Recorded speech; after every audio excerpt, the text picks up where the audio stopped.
Hi, my name's Matt Price, and I spent over 20 years at State Farm. In 2 years, I progressed from being a team member who sold life insurance to running and owning my own agency. I was on the high potential list and on the fast track early in my career. I quickly moved into a leadership position and spent over 10 years developing hundreds of people at the company. I should have been happy, and I should have been proud. But I was filled with fear, and I suffered from imposter syndrome. I was terrified my colleagues didn't think I deserved my position, and I almost killed myself trying to prove them wrong. To overcompensate for my fear, I became obsessed with proving myself at the company and outperforming everyone around me.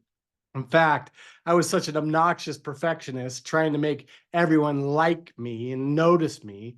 I volunteered to hand deliver a critical document and drive over 3.5 hours in the middle of the night in a Colorado snowstorm. I got into a messy highway accident with a giant 18-wheeler on the way back home. That happened 7 years ago. And even now, there are still days I can't remember because of amnesia from that accident.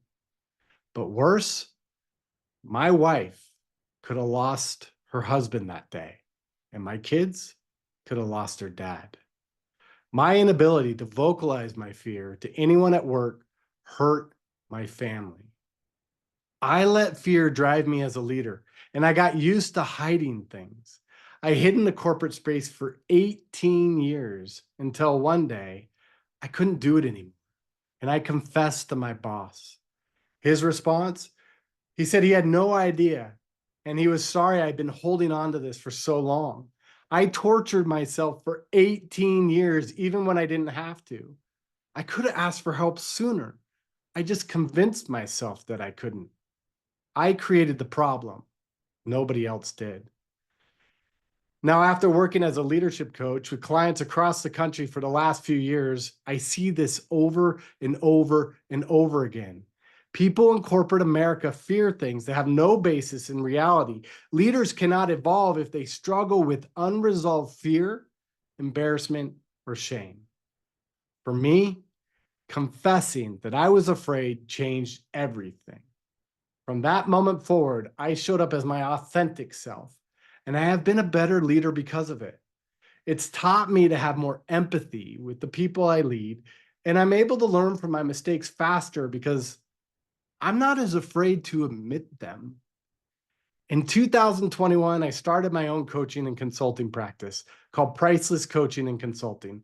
I help managers, advisors, and entrepreneurs overcome their fears, limiting beliefs, and behaviors to unlock new levels of success in their careers. I also created the Priceless Coaching and Consulting system to help clients and executives integrate their personal and their professional strengths and become more authentic leaders. In the last 3 years, I've taught 20 workshops across Fortune 500s, and I gave keynote speeches at various national conferences. Topics include values, goal setting, overcoming fear, and team motivation. My MDRT presentation, called Action Cures Fear, offers practical tools and a clear process to help entrepreneurs and leaders overcome fear and break their personal and professional barriers. Fear can help advisors and entrepreneurs focus, take smart, calculated risks, and experience more joy. It will challenge participants to live alongside their goals and their values to become more authentic and effective leaders.